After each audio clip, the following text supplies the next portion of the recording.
السلام عليكم ورحمة الله تعالى وبركاته. إن الحمد لله نحمده ونستعينه ونستغفره ونؤمن به ونتوكل عليه ونعوذ بالله من شرور أنفسنا ومن سيئات أعمالنا. من يهده الله فلا مضل له ومن يضلل فلا هادي له فلن تجد له وليا مرشدا. ونشهد أن لا إله إلا الله وحده لا شريك له والذي لا ضد له ولا ند له لا مثل له ولا مثيل له لا وزير له ولا كفيل له لا شبه له ولا شبيه له لا ولد له ولا والد له وهو الواحد الفرد الصمد لم يلد ولم يولد ولم يكن له كفوا أحد. ونشهد أن سيدنا ونبينا وحبيبنا وبشيرنا ونذيرنا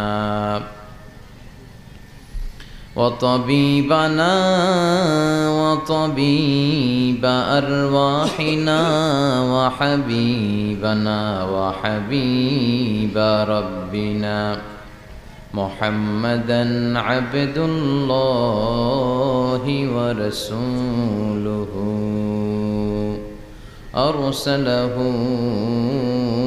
بالحق بشيرا ونذيرا وداعيا إلى الله بإذنه وسراجا منيرا.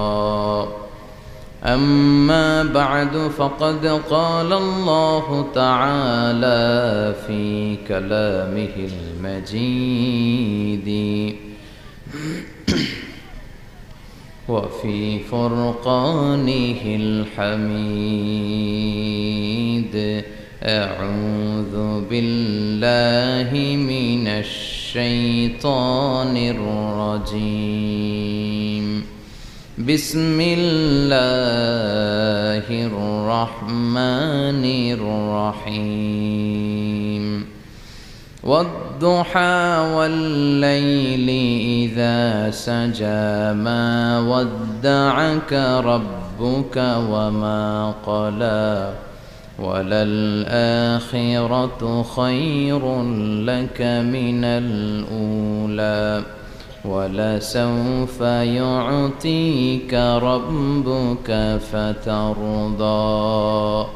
إن الله وملائكته يصلون على النبي يا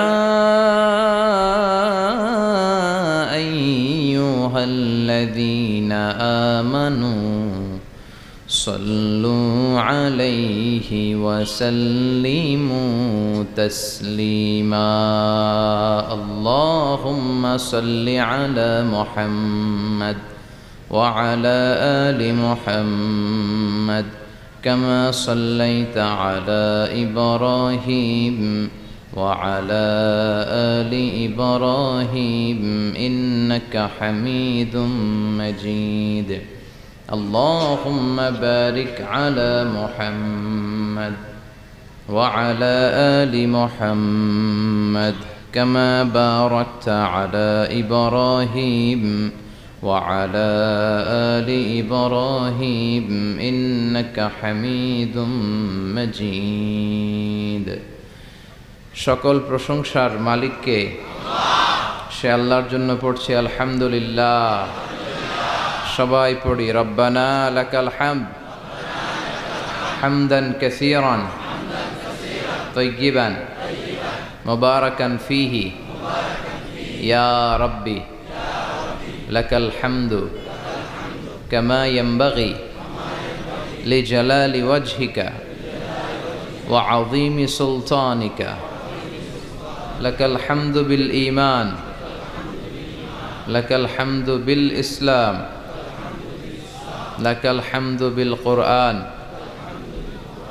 আমরা প্রশংসা করলাম কার? সব সময় প্রশংসা করতে হবে কার? কম কম না বেশি বেশি? প্রশংসা করলে খুশি হয় কে? আর বেজার হয় কে? আমরা কার খুশি চাই? এজন্য আল্লাহ আমাদের শিখিয়ে দিয়েছেন যে তোমরা প্রতিদিন সালাতের শুরুতে পড়ো আলহামদুলিল্লাহি রাব্বিল আলামিন। সকল প্রশংসার মালিক কে? আল্লাহ বলেন সব প্রশংসার মালিক হচ্ছে আমি আল্লাহ, এমন আল্লাহ যিনি হচ্ছেন রব্বুল আলামিন। যত জগৎ আছে সব জগতের রব। আমাদের রবের নাম কি? আমাদের কবরের প্রথম প্রশ্ন কি? মার রব্বুক, তোমার রবের নাম কি? আমরা কি বলবো? চিল্লায় বলেন আমাদের রব কে? আল্লাহ আমার রব, এই রবি আমার সব, দমে দমে তনু মনে তারি অনুভব। আল্লাহ আমার রব, এই রবি আমার সব, তোমার দুনিয়াতে আমি যেদিকে তাকাই অথই নেয়ামতে ডুবে আছি সবাই। পাখ পাখালির গানে শুনি তসবিহ কলো রব, তসবিহ কলো রব। আল্লাহ আমার রব, এই রবি আমার সব। ঠিক কিনা? আমাদের রব কে? এজন্য আমরা যখন দোয়া করি ওই দোয়ার মধ্যে রবের নাম আছে না নাই? আমরা পড়ি রব্বানা যালামনা আনফুসানা ওয়া ইল্লাম তাগফির লানা ওয়া তারহামনা লানাকুনান্না মিনাল খাসিরিন। আবার যখন আমরা রুকু সেজদা করি আমরা পড়ি সুবহানা রাব্বিয়াল আ'লা। সব জায়গায় রবের নাম আছে না নাই? ওই রবের প্রশংসা করতে হবে, কম কম না বেশি বেশি? প্রশংসা করলে আল্লাহ খুশি হয়ে যায়।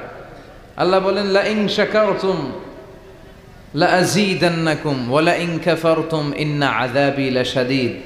যদি আমার নেয়ামতের শুকরিয়া করো আমি আল্লাহ নেয়ামত আরো বাড়িয়ে দেব, আর যদি না শুকরি করো তাহলে জেনে রাখো ইন্না আযাবি লাশাদীদ, আমার শাস্তি বড় ভয়ঙ্কর। আল্লাহর শাস্তি হজম করার মতো ক্ষমতা আমাদের আছে? জোরে বলেন। আল্লাহর শাস্তি হজম করার মতো ক্ষমতা আমাদের নাই। ইন্না বাতশা রাব্বিকা লাশাদীদ, নিশ্চয়ই তোমার রবের পাকড়াও, পানিশমেন্ট, ধরা বড় কড়া। ঠিক কিনা? তিনি সব সময় ধরে না, ধরলে ছাড়ে না। ধরে ধরে ধরে না, ধরলে আল্লাহ আল্লাহ ছাড় দেয় কিন্তু ছেড়ে দেয় না। চিল্লায় বলেন ঠিক কিনা? এজন্য সে আল্লাহর প্রশংসা করতে হবে বেশি বেশি। আমরা আজীবনও যদি প্রশংসা করি আল্লাহর প্রশংসার হক আদায় করা যাবে? প্রশংসা করে শেষ করতে পারবো? আল্লাহ বলেন পৃথিবীর সব সাগরের পানি যদি কালি হয়ে যায়, পৃথিবীর সব গাছগুলো যদি কলম হয়ে যায়, সাগরের জল নামক কালি দিয়ে, এই গাছ নামক কলম দিয়ে আমি আল্লাহর প্রশংসা যদি তোমরা লিখতে শুরু করে দাও, সাগরের জল ফুরিয়ে যাবে, পৃথিবীর সব গাছগুলো শেষ হয়ে যাবে, কিন্তু আল্লাহর প্রশংসা করে শেষ করা যাবে না।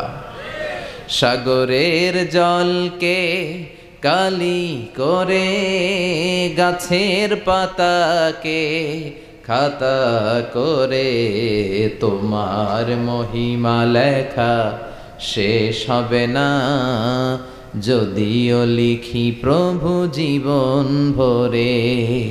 সাগরের জলকে কালি করে গাছের পাতাকে খাতা করে তোমার মহিমা লেখা শেষ হবে না, যদিও লিখি প্রভু জীবন ভরে। সাগরের জলকে কালি করে। আল্লাহু আকবার পড়েন। পৃথিবীতে কি পরিমাণে সাগরের জল আছে এটা আপনাদেরকে বোঝানো সহজ, কারণ আপনাদের বাড়ি কই? সাগরের পাড়ে। টেকনাফ। টেকনাফ, এই নাফ নদীর পাড়ে টেক দিয়ে আপনাদের শহর, এজন্য শহরের নাম টেকনাফ। নাফের তীরে টেক লেগে দাঁড়িয়ে আছে এই শহরটা। তো আপনারা সাগর দেখেছেন, আপনারা দেখেছেন জলোচ্ছ্বাস, আপনারা পানি দেখে অভ্যস্ত। আপনাদেরকে বোঝানো সহজ, পৃথিবীতে কি পরিমাণে পানি আছে। সাগর কি শুধু পৃথিবীতে একটাই, বঙ্গোপসাগর, আর কোনো সাগর নাই? আছে অনেকগুলো মহাসাগর আছে। প্রশান্ত মহাসাগর, আটলান্টিক মহাসাগর, ভারত মহাসাগর, উত্তর মহাসাগর, দক্ষিণ মহাসাগর। তারপরে কত সাগর আছে, লোহিত সাগর, ভূমধ্য সাগর, কৃষ্ণ সাগর, চায়না সাগর, সাগরের শেষ নাই। আল্লাহ বলে এই সব সাগরের পানি যদি কালি হয়ে যায়, আর পৃথিবীতে যত গাছপালা আছে সব গাছপালাগুলো যদি কলম হয়ে যায়, কি পরিমাণে পৃথিবীতে গাছপালা আছে আমরা কি গুনতে পারবো? এই টেকনাফে কয়টা গাছ আছে বলতে পারবেন কেউ? কক্সবাজারে মোট কয়টা গাছ আছে বলা যাবে? পুরো বাংলাদেশে কয়টা আছে বলা যাবে? তাহলে আফ্রিকার জঙ্গলের কি অবস্থা? পুরো আফ্রিকার জঙ্গলে কি পরিমাণে গাছ আছে আমাদের কোনো আন্দাজ আছে? দেখেন, মেটাফরিক্যালি, রূপকভাবে আল্লাহ কত সুন্দর করে বুঝালেন যে তার প্রশংসা করে যে শেষ করা যায় না। পৃথিবীর সব সাগরের পানি যদি কালি হয়ে যায়, গাছের পাতা যদি খাতা হয়ে যায়, এই কলম দিয়ে, খাতা দিয়ে, এই কালি দিয়ে যদি আমার প্রশংসা, জিকির তোমরা লিখতে শুরু করে দাও, সাগরের জলও শেষ, গাছপালাও শেষ, কিন্তু শেষ হবে না আল্লাহর প্রশংসা। চিল্লায় বলেন ঠিক কি না? আমরা যদি আল্লাহর প্রশংসা নাও করি, আল্লাহর কোনো লস আছে? লাভ লস কাদের? জোরে বলেন। আমরা যদি আল্লাহর সেজদা নাও দেই, গোটা পৃথিবীর সব কিছু সেজদা দেয় কারে? আন-নাজমু আশ-শাজারু ইয়াসজুদান। পৃথিবীর যত তারা আছে, যত গাছ আছে, সবগুলো সেজদা দেয় কাকে? অস্ট্রেলিয়াতে একটা জায়গা আছে সিডনি, এই সিডনি শহরে একটা জঙ্গল আছে, ওই জঙ্গলে একটা গাছ আছে, ওই গাছটা মানুষের মতো করে রুকু দিয়ে আছে আল্লাহকে। এটা দূর থেকে দেখলে মনে হয় মানুষ, কাছে গেলে বোঝা যায় এটা মানুষ না, এটা গাছ। আবার এমনও গাছ আছে যেটা মানুষের মতো সেজদায় লুটিয়ে পড়ে আছে, তাও আবার টু দ্য ডাইরেকশন অফ কেবলা, কেবলামুখী হয়ে। সুবহানাল্লাহ পড়বেন না? গোটা বিশ্বের যা দেখা যায় সব জিকির করে একজনের। চিল্লায় বলেন তিনি কে? পাখিরা যায় উড়ে যায় আকাশের ওই নীলিমায়, নদীরা যায় ছুটে যায় সাগরের ওই মোহনায়। পাখ পাখালি আর সাগর নদী, পাখ পাখালি আর সাগর নদী, কার গুণগান গায়। আল্লাহু আল্লাহ, আল্লাহু আল্লাহ, আল্লাহর গুণগান গায়। আল্লাহু আল্লাহ, আল্লাহু আল্লাহ, আল্লাহর গুণগান গায়। ঠিক কি না? আকাশের পাখিগুলো, সাগরের ঢেউগুলো, গোটা বিশ্বের সব কিছু একজনের গুণগান গায়। চিল্লায় বলেন তিনি কে? এজন্য আল্লাহ আমাদের শিখালেন আমার গুণগান বেশি বেশি গাও, আর সব সময় পড়ো আলহামদুলিল্লাহি রাব্বিল আলামিন। বিশ্বনবী যখন জান্নাতীদেরকে নিয়ে জান্নাতের দিকে ছুটবেন, বিষ্ণু ঈসা ইসলামের হাতে একটা পতাকা শোভা পাবে। ওই পতাকার মধ্যে লেখা থাকবে আলহামদু। কি লেখা থাকবে? মানে প্রশংসা, প্রশংসার পতাকা। বিষ্ণু ঈসা ইসলাম সবচেয়ে বেশি আল্লাহর প্রশংসা করতেন, আল্লাহর শুকর গুজার হতেন। আর তিনি পড়তেন আল্লাহুম্মা জাআলনি সাবুরা ওয়া জাআলনি শাকুরা ওয়া জাআলনি ফি আইনি সাগীরা ওয়া ফি আ'য়ুনিন নাসি কাবীরা। এর মানে হলো আল্লাহ আপনি আমারে ধৈর্যশীল বানান, আপনি আমারে শুকর গুজার বান্দা বানান। আল্লাহ আমার চোখে আপনি আমারে ছোট বানান, গোটা বিশ্বের মানুষের চোখে আপনি আমারে বড় বানান। পড়েন আমিন। এজন্য সবসময় শুকরিয়া করতে হবে কার? করলে আমাদের লাভ না লস? বেশি বেশি শুকরিয়া করতে রাজি আছেন তো? আসুন আওয়াজ করে আমরা পড়ি আলহামদুলিল্লাহ। আল্লাহ আমরা যেন বেশি বেশি তোমার শুকরিয়া করতে পারি, তুমি তৌফিক দাও। 14তম ঐতিহাসিক তাফসীরুল কোরআনের প্রোগ্রাম। স্থান হচ্ছে সুফিয়া নুরিয়া দাখিল মাদ্রাসা ময়দান। আমাকে রেখেছেন প্রধান মুফাসসির ডক্টর আল্লামা। এগুলো আর লিখবেন না, এতটুকুই ভালো। বিশ্বনবীর নামের আগে কোনো উপাধি আছে? ডক্টর আল্লামা মোহাম্মদ সাল্লাল্লাহু আলাইহি ওয়াসাল্লাম, এরকম না, শুধু মুহাম্মদ সাল্লাল্লাহু আলাইহি ওয়াসাল্লাম। এজন্য এতটুকুই যথেষ্ট। এই ডক্টর আল্লামা অতিরিক্ত লাগানোর দরকার নেই। তো আমাদের সমস্যাগুলো নিয়ে কথা বলা দরকার, কিন্তু আমাদের এত সমস্যা, সর্ব অঙ্গে ব্যথা, ওষুধ দিব কোথায়? কথা বলেন। দেশের উপর থেকে শুরু করে নিচ পর্যন্ত সব জায়গায় দুর্নীতি আছে না নাই? ঘুষ আছে না নাই? টেকনাফে নাই? টেকনাফেও আছে। এই ঘুষ দুর্নীতি এগুলো বন্ধ হোক আমরা চাই কি চাই না? যদি বন্ধ করতে চাই তাহলে একটা কিতাবের দিকে ফিরে আসতে হবে। কিতাবটার নাম, এটার নাম আল কোরআন। এই কিতাব থেকে প্রেসক্রিপশন নিতে হবে। অসুস্থ হলে যেমনি আমরা এমবিবিএস ডক্টরের শরণাপন্ন হয়ে প্রেসক্রিপশন নেই, তেমনি এই ঘুণে ধরা সমাজটাকে ঠিক করতে হলে যেই বই থেকে প্রেসক্রিপশন নিতে হবে সেই বইয়ের নাম কি? কোরআন। এই বই থেকে প্রেসক্রিপশন না নিলে আপনার জীবন সুন্দর হবে না।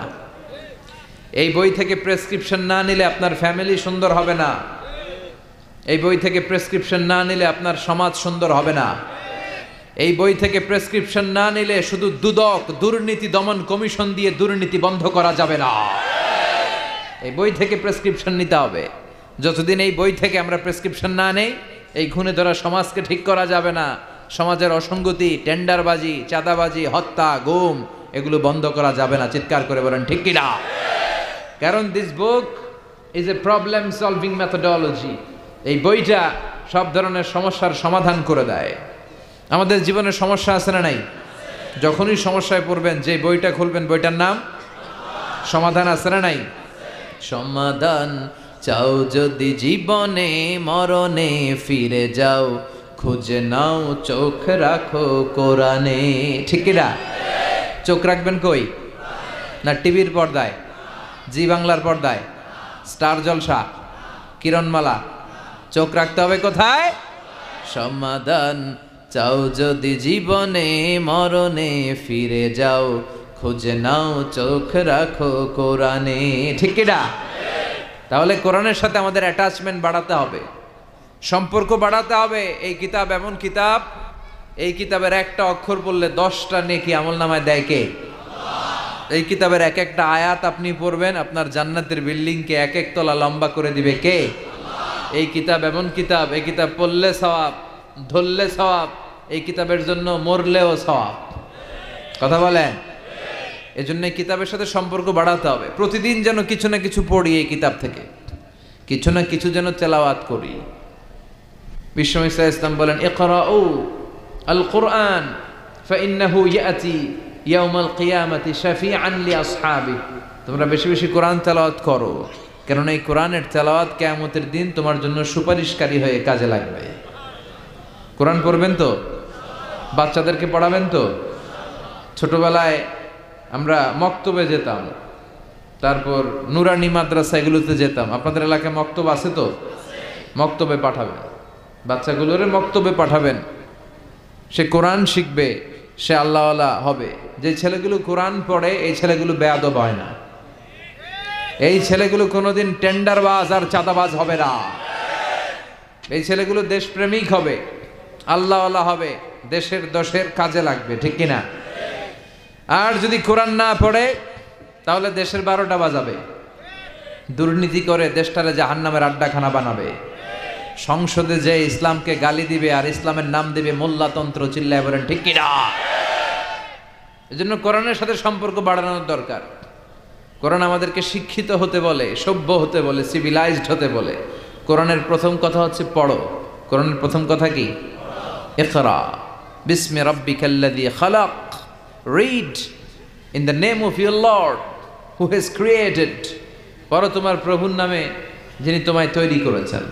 এজন্য কোরআন যারা পড়বে তারা হবে শিক্ষিত, ভদ্র, মার্জিত। এজন্য প্রতিদিন কোরআন তেলাওয়াত করতে রাজি আছেন? প্রতিদিন কিছু না কিছু হলেও কোরআনের বঙ্গানুবাদ পড়তে রাজি আছেন? এটা খুব জরুরি। মাতৃভাষায়, আমি সব জায়গায় বলার চেষ্টা করি যে মাতৃভাষায় কোরআন পড়তে হবে, কোরআনের বঙ্গানুবাদ পড়তে হবে। তবেই জানা যাবে যে এই কোরআনে আল্লাহ আমাদের জন্য কি বলেছেন। যা বলার আল্লাহ সব বলে দিয়েছেন, নতুন করে আর কিছু বলবে? সব কোরআনের ভেতরে আছে না নাই? এই কোরআনের শুরু হয়েছে বা দিয়ে, কি দিয়ে? শেষ হয়েছে কোরআনটা সিন দিয়ে, কি দিয়ে? মিনাল জিন্নাতি ওয়ান নাস। এই যে সিন, বা আর সিন মিলালে কি হয়? বাস। এবার বাসে চড়ে কক্সবাজার চলো। হ্যাঁ, এই বাস মানে এনাফ, বাস মানে যথেষ্ট। কেমন যেন আল্লাহ বুঝাতে চাইলেন, সূরা ফাতিহা থেকে শুরু করে নাস পর্যন্ত যা দিলাম এটাই তোমাদের জন্য বাস, যথেষ্ট। হেদায়েতের জন্য নতুন কিছু লাগবে না। এর জন্য কোরআন and Sunnah hour way to জান্নাহ। এই কোরআন এবং বিশ্বনবীর সুন্নাহ এটাই আমাদেরকে জান্নাতে নিতে পারে, ঠিক কি না? আসুন কোরআন সুন্নাহ আমরা চর্চা করি, আমরা পড়াশোনা করি আর নিজেদেরকে আলোকিত করি। কোরআন পড়লে আপনাকে আলোকিত করবে কে? এই কোরআনে আলো আছে না নাই? এই কোরআনের নাম দিয়েছেন আল্লাহ নূর। কি নাম দিয়েছেন? কিতাবুন আনজালনাহু ইলাইকা লিতুখরিজান নাসা মিনাজ-যুলুমাতি ইলান-নূর। ও Muhammad, my beloved messenger, I've revealed this holy and sacred book unto you in order to lead the mankind out of darkness into the light. ও নবী, কোরআনকে আমি পাঠিয়েছি এজন্য যে আপনি কোরআন দিয়ে অন্ধকারগুলোকে অন্ধকার থেকে টেনে আলোর পথে নিয়ে ছেড়ে দেবেন, জাহান্নাম থেকে বের করে জান্নাতে ঢুকিয়ে দিবেন। আলহামদুলিল্লাহ পড়েন। এজন্য আসুন কোরআনের সাথে আমরা সম্পর্ক বাড়াই এবং নিজেদের জীবনকে আলোকিত করি। আল্লাহ তুমি তৌফিক দাও। সময় আমাদের কম, কথা অনেক বেশি, আবার কথা খুব লম্বা চূড়া করাও ঠিক নয়। বিষ্ণু ঈসা ইসলাম বলেছেন, খুতবুকুম তভিলা ও সলাওয়াতুকুম কসীরা। কিয়ামতের আগে তোমাদের খুতবা বক্তব্যগুলো লম্বা হয়ে যাবে আর সালাতগুলো ছোট হয়ে যাবে।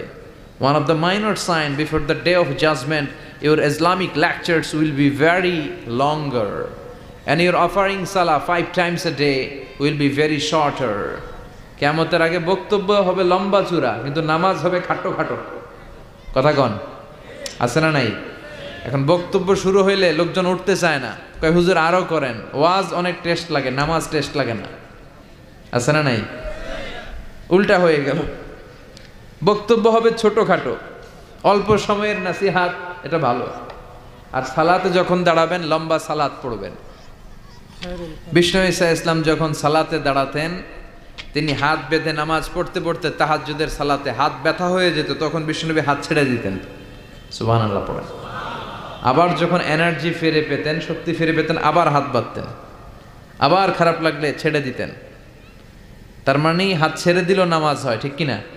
কিন্তু উপরে বাঁধবে না নিচে বাঁধবে, এ নিয়ে কিলাকিলি আছে না নাই? টেকনাফে মনে হয় কিলাকিলি ঢুকে নাই? হ্যাঁ, কেউ কয় আছে, কেউ কয় নাই। তো এগুলো কম, আলহামদুলিল্লাহ কম। এগুলো নিয়ে ফিতনা তৈরি করা যাবে না। আমাদের সালাদগুলো যেন লম্বা হয়, সালাদ যেন ধীরে সুস্থে হয়। আমরা অনেকে নামাজও পড়ি, আবার ক্রিকেট খেলার দিকে মন যায়। আছে না নাই? মাশরাফি বিন মুর্তজা, এখন উনি তো আবার এমপি না? তো এমপি কে আউট হইল না ছক্কা মারল? টেনশন আছে না নাই? নামাজও পড়ে, টেনশনও করে, নামাজেও দাঁড়ায়, আবার সিরিয়াল শুরু হয়েছে কিনা ওই চিন্তাও করে। আর সাহাবারা যখন মরুভূমিতে নামাজে দাঁড়াতেন, মরুভূমির পাখিগুলো এসে সাহাবাদের মাথায় বসে যেত, কারণ পাখিগুলো মনে করতো এগুলো মনে হয় খেজুর গাছ। সুবহানাল্লাহ পড়বেন না? আবার বিষ্ণু বলতেন, সল্লু সলাতান মুআদ্দিয়া, মুসল্লা যখন দাঁড়াবা তুমি কল্পনা করো হতে পারে এটাই আমার জীবনের শেষ নামাজ। পারফর্ম দ্য সালা as if this is your last and final prayer. প্রত্যেক নামাজের জন্য মুসল্লা যখন দাঁড়াবেন একটু ভাববেন আর মনে করবেন হতে পারে এটা আমার জীবনের শেষ চান্স, এরপরে হয়তো আল্লাহকে সেজদা দেওয়ার সুযোগ আমি নাও পেতে পারি, ঠিক কিনা? হুট করে দুর্ঘটনা ঘটে যেতে পারে না? হ্যাঁ, কেউ যদি বোমা মেরে বসে একটা, সব শেষ। এই যে নিউজিল্যান্ডে গুলি মেরে কি করছে দেখছেন? আহা, এত নিষ্ঠুর হতে পারে একজন মানুষ, সেও তো রক্তে মাংসে মানুষ, তাকে এইভাবে গুলি করলে তার কেমন লাগতো? 50 জনের মতো মুসল্লিকে, মুসলিম নারী এবং পুরুষকে সে লাইভ শুটিং করে ঝাঁঝরা করে দিয়েছে। এই ভিডিও সে আবার ফলাও করে প্রকাশ করেছে সোশ্যাল মিডিয়াতে। আল্লাহ এগুলোর তুমি হেদায়েত দাও। আজকে কোনো মুসলমান যদি করতো, পৃথিবীর সব মিডিয়াগুলো ফলাও করে প্রকাশ করতো টেররিস্ট অ্যাটাক।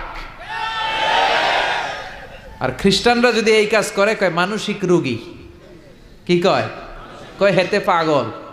এতে কি? আর মুসলমানরা করলে টেররিস্ট অ্যাটাক, জঙ্গি। ঠিক কিনা? জঙ্গিদের কোনো ধর্ম নাই, সন্ত্রাসীদের কোনো ধর্ম নাই, সন্ত্রাস এটাই তার ধর্ম।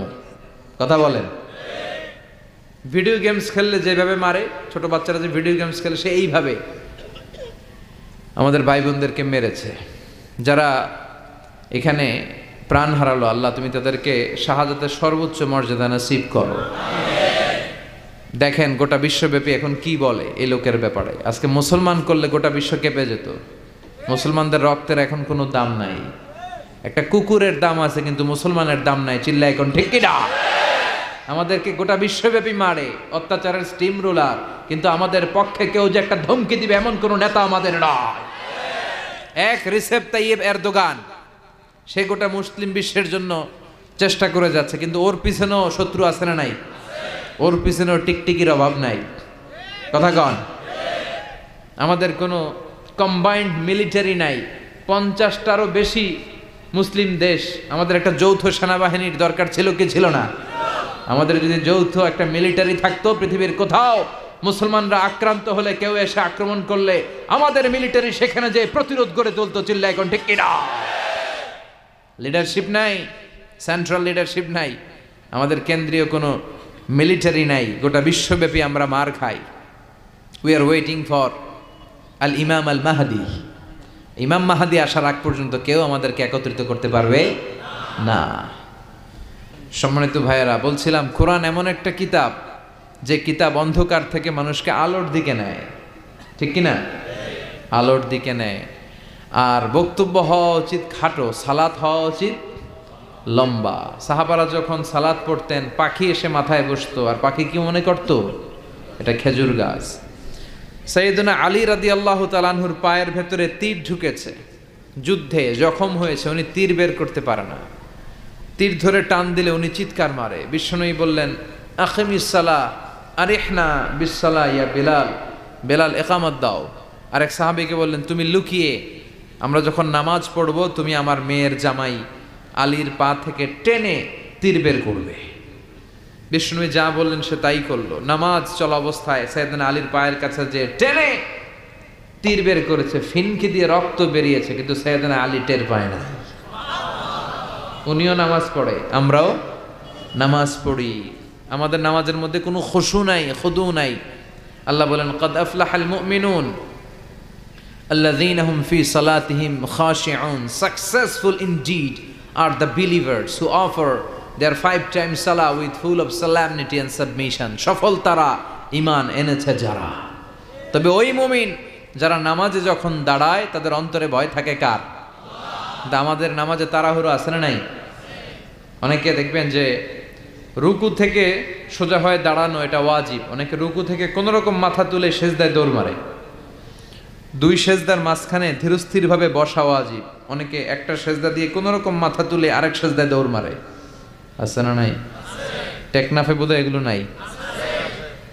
আছে? এগুলো করা যাবে।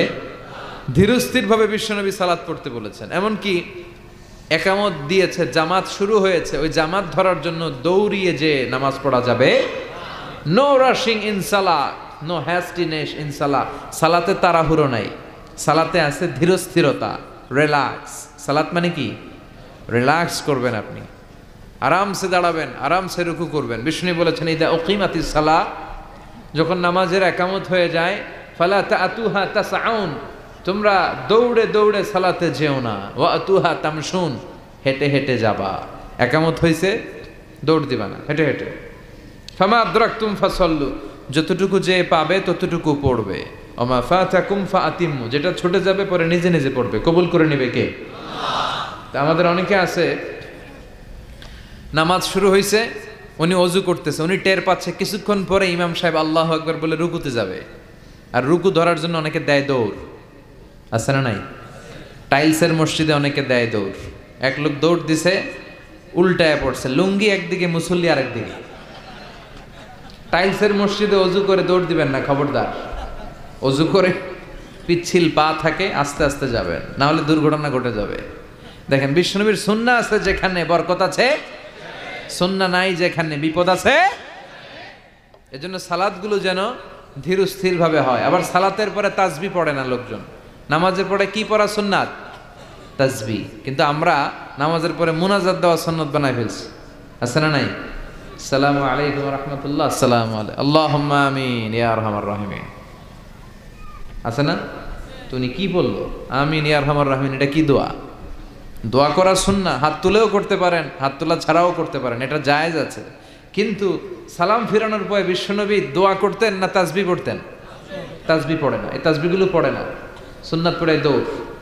বিশ্বনবী লম্বা সময় বসে বসে তাসবিহ পড়তেন, 33 বার সুবহানাল্লাহ, 33 বার আলহামদুলিল্লাহ, 33 বার আল্লাহু আকবার, 34 বার আল্লাহু আকবার, পড়ে না।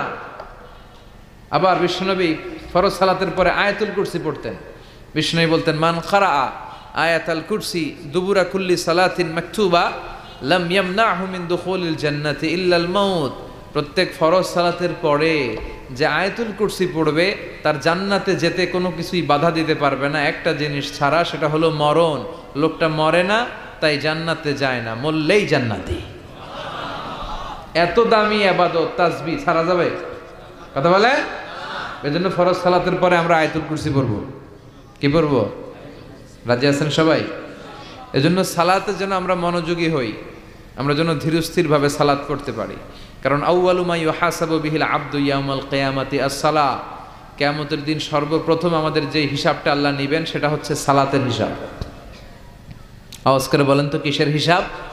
সালাত কায়েম করো, সালাত কায়েম করো, হবে সম্মানী তুমি, হবে জান্নাতি তুমি, হবে সম্মানী তুমি, হবে জান্নাতি তুমি।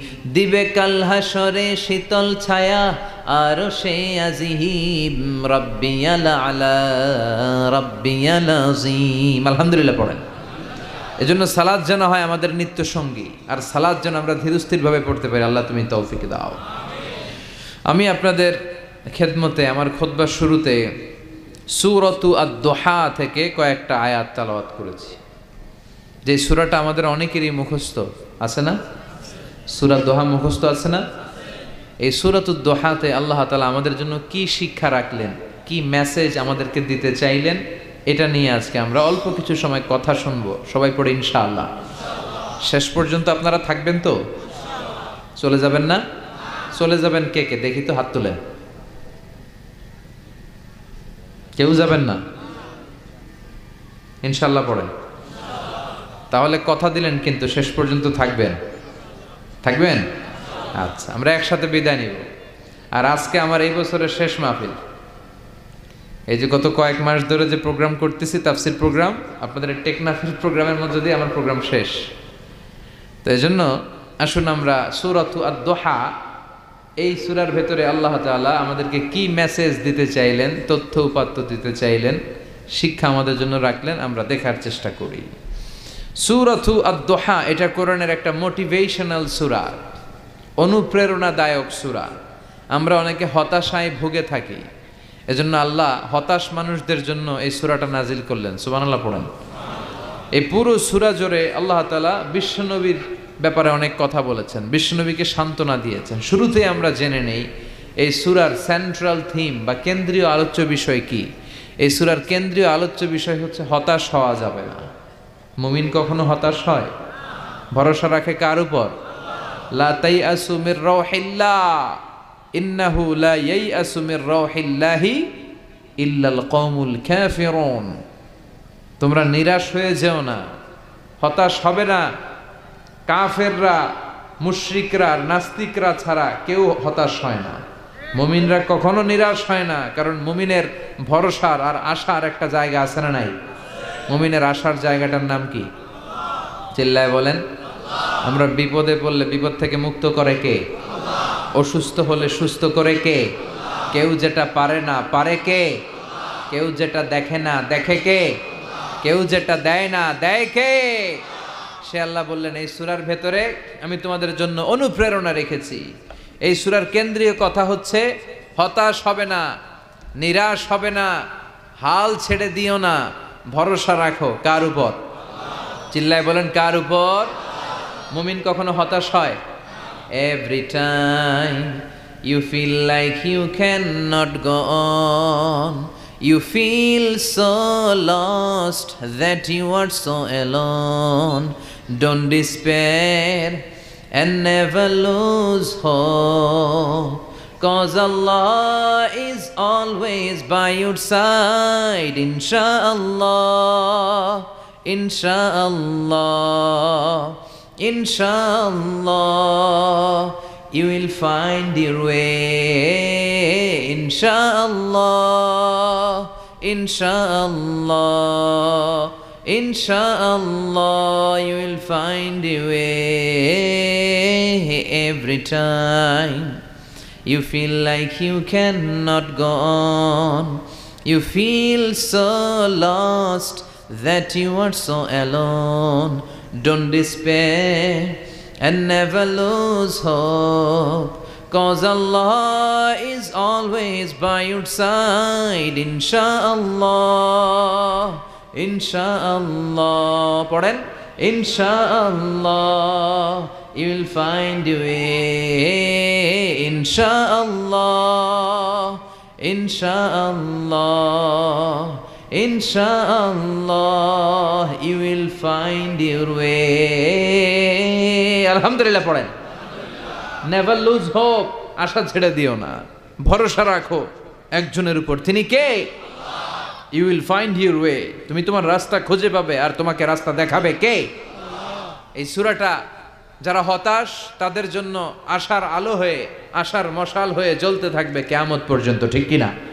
আমরা কখনো হতাশ হই না, আমরা কখনো নিরাশ হই না, আমরা কখনোই হাল ছেড়ে দেই না, আমরা ভরসা রাখি একজনের উপর, তিনি কে? এই সূরার ভেতরে আল্লাহ আমাদেরকে অনুপ্রেরণা জাগালেন, মোটিভেশন দিলেন। এটা মোটিভেশনাল সূরা। দেখবেন এই সূরাটা পড়লে আপনি আরো উজ্জীবিত হবেন, আপনার মনে হবে যে আমার কেউ না থাক, আমার আছে কে? উনি থাকলেই চলবে, ঠিক কিনা? তিনি আমাদের ওয়াকিল, তিনি আমাদের কাফিল, তিনি আমাদের ওয়ালি, তিনি আমাদের গার্ডিয়ান, তিনি আমাদের অভিভাবক, আর তিনি থাকলেই চলবে, আর কাউকে লাগবে না।